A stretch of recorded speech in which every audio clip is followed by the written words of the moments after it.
2026 ആദ്യത്തെ മൂകാംബിക യാത്ര.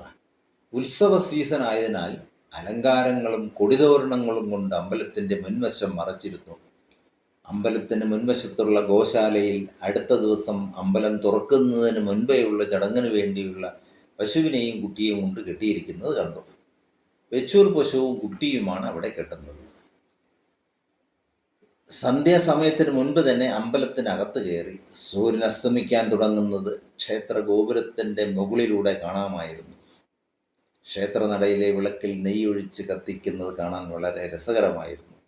ഒപ്പം പിന്നിൽ ചന്ദ്രനും കൂടി ഉദിച്ചുയരുന്നത് സന്ധ്യയുടെ മനോഹാരിതയ്ക്ക് മാറ്റുകൂട്ടിയിരുന്നു. തുടർന്ന് വെളുപ്പിന് വന്നപ്പോൾ ഇവിടത്തെ ആചാരമനുസരിച്ച് പശുവിനെയും പശുക്കുട്ടിയെയും കൊണ്ടുവന്ന് കൊടിമരച്ചൂട്ടിൽ കെട്ടിയിരിക്കുന്നു. ഇവിടെ നട തുറക്കുന്നത് ആചാരമനുസരിച്ച് സ്ത്രീകളാണ്. പോറ്റിമാരുടെ പത്നിമാരിൽ ടേൺ അനുസരിച്ചുള്ള ആരെങ്കിലും വന്ന് ശ്രീകോവിൽ തുറക്കും ആദ്യം. പിന്നീട് മാത്രമേ പൂജാരിക്ക് ശ്രീകോവിൽ പ്രവേശനമുള്ളൂ.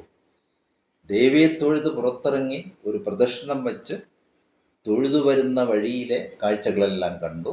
ഉപദേവതമാരെയും അവിടെ സ്ഥാപിച്ചിരിക്കുന്ന രഥത്തിനെയും എല്ലാം കണ്ടു. 3 നേരവും 3 പ്രതിഷ്ഠയാണ് ഒരുക്കി വച്ചിരിക്കുന്നത്.